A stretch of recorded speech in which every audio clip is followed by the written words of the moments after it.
আসলে একটা টিমে যে কোনো ডাউন অর্ডারই হোক একটা ব্যাটসম্যান যদি রানে থাকে তো এটা টিমের জন্য অনেক ভালো দিক। আর ও তো মাশাল্লাহ খুব ভালো মানে এখন ব্যাক করছে ভালোভাবে, আবার খুব ভালো হিটার, মানে আশা করি যে অল্প বলে অনেক বড় একটা রান করে দেয়, তো এটা আমাদের জন্য খুব বড় প্লাস পয়েন্ট। তো আশা করতেছি যে ইনশাল্লাহ 2 ম্যাচও ওইভাবে ভালো করলে আমাদের টিমের জন্য ভালো হবে। না, আমাদের প্রিপারেশন ভালো ছিল আজকেও, কারণ আমাদের যেহেতু 2টা ম্যাচ আছে, আমরা 2টা ম্যাচ উইন করলে ইনশাল্লাহ থ্রো হবো। তারপর ওই কোয়েশনের ব্যাপার আছে, তো ইনশাল্লাহ আমরা আশাবাদী, কারণ এখন ব্যাটসম্যানরা বোলাররা সবাই খুব ভালো টাচে আছে। একটা টুর্নামেন্ট মানে প্রথম দিকের চেয়ে লাস্ট দিকটা ইম্পর্টেন্ট, যে টিম ব্যাক করছি আমরা। তো আশা করি ইনশাল্লাহ 2টা ম্যাচ ভালোভাবে উইন করলে সেকেন্ড রাউন্ডে কনফার্ম হবে। আসলে সত্যি কথা বলতে মানে ঢাকায় সিচুয়েশন এক এক দিন এক এক রকম থাকে। যেমন আজকে যদি দেখি একরকম, কালকে দেখবো আরেক রকম হয়ে যায়। তো ওটা নিয়ে প্রেডিক্ট করা বা করার কিছু নাই। তো যদি আল্লাহর রহমতে আমরা আমাদের মানে বেস্ট অ্যাপ্লাই করতে পারি, তো ইনশাল্লাহ রেজাল্ট ভালো আমাদের দিকে আসবে আশা করি। এটা সত্যি কথা বলতে একটু হয়, কারণ কি একটা ফ্লোতে থাকলে না, একটা বড় ব্রেকে তো মানে আবার নতুন করে শুরু করতে হয়, একটু আছে। তারপরে ওটা আসলে পজিটিভ দিক হলো যে এই মানে একদিন পর পর গেম থাকে, রিকভারির জন্য এটা ভালো অপশন। যে দেন রিকভারি, দেন প্র্যাকটিস, যার যার মানে প্রবলেমগুলো আছে ওটা রিকভারি করা বা যা ঠিক করা যায়।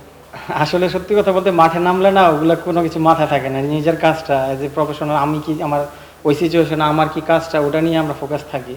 তো এন্ড অফ দ্য ডে দেখা গেছে যদি আমি আমার কাজটা প্রপারভাবে করতে পারি, রেজাল্ট অটোমেটিকলি পজিটিভই আসে।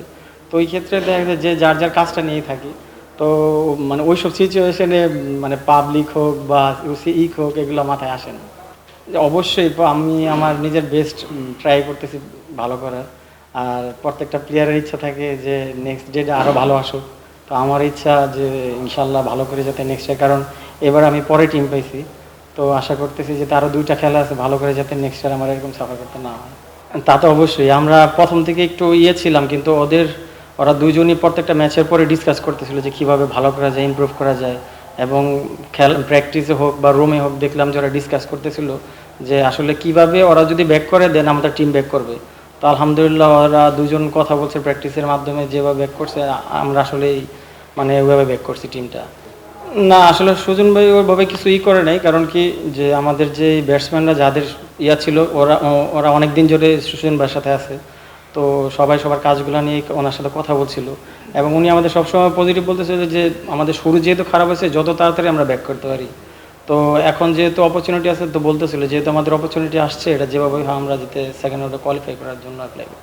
আসলে একটা টিমে যে কোনো ডাউন অর্ডারই হোক একটা ব্যাটসম্যান যদি রানে থাকে তো এটা টিমের জন্য অনেক ভালো দিক।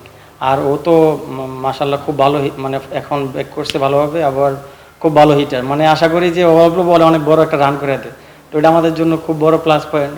তো আশা করতেছি যে ইনশাল্লাহ 2 ম্যাচও ওইভাবে ভালো করলে আমাদের টিমের জন্য ভালো হবে। না, আমি ওই আশাই করি আমি ইনশাল্লাহ আবার ঢুকবো, কারণ আমি দেখেন লাস্ট 3 বছর ধরে জাতীয় লিগে হাইস্ট উইকেট টেকার হয়েছি, বিসিএলে হাইস্ট উইকেট টেকার হয়েছি, দেন প্রিমিয়ার লিগে আমি থার্ড হাইস্ট উইকেট টেকার হয়েছি।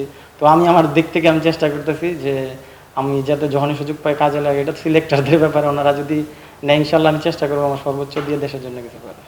না, হানান ভাইয়ের সাথে কথা হয়েছে, তো হানান ভাই বলতেছে যে মানে ইনশাল্লাহ ভালো হচ্ছে, আর সুযোগ হলে অবশ্যই করবে। তো আসলে এই জিনিসগুলো একটা প্লেয়ার হাতে এগুলো কোনো সময় থাকে না, তো জানেন। তো আমাদের কাজ থাকে ভালো করার। তো সর্বপ্রথম আল্লাহ তো আছে, আল্লাহ যদি চায় অবশ্যই হবে ইনশাল্লাহ। সবচেয়ে বেশি চ্যালেঞ্জিং ছিল সিলেটের উইকেটটা এত ডিউ ছিল, যেহেতু আমাদের রাতেই খেলা হয়েছে বেশিরভাগ, মানে অনেক বেশি, আমি এত বছর ক্রিকেট খেলছি এমন ডিউ দেখিনি, মানে বিপিএলে অ্যাটলিস্ট। আর ওইখানে বোলিং করা খুবই মানে চ্যালেঞ্জিং ছিল, কারণ বোলারদের আমার মনে হয় কোনো হেল্প ছিল না বলতে গেলে, স্পিনারদের।